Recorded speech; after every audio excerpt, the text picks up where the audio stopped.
we often talk about how Fabry impacts the whole family. And like you said, Lee was doing CPR on Dad. You and I were there. Yeah.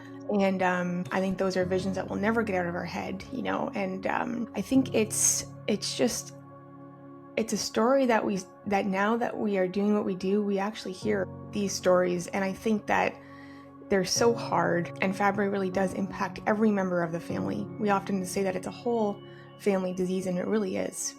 It really is.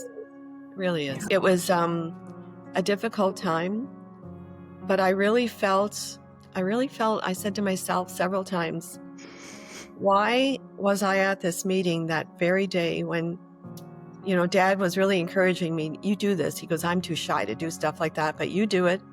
And he said, good luck. That was the last thing he said to me. Good luck with this meeting. That's just so great. He really encouraged me.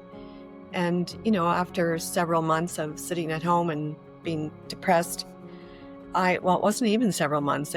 He died in May, and in June, I was already speaking to patients to say we need to do something.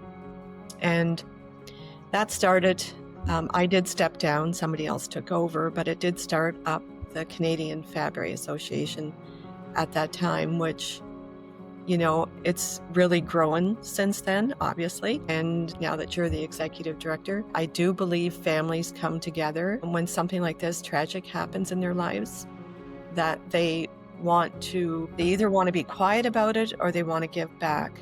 And I just felt it was something I needed to do. And so I started lobbying the government, both provincially and federally, for funding for other patients across Canada, along with several of other members of our association.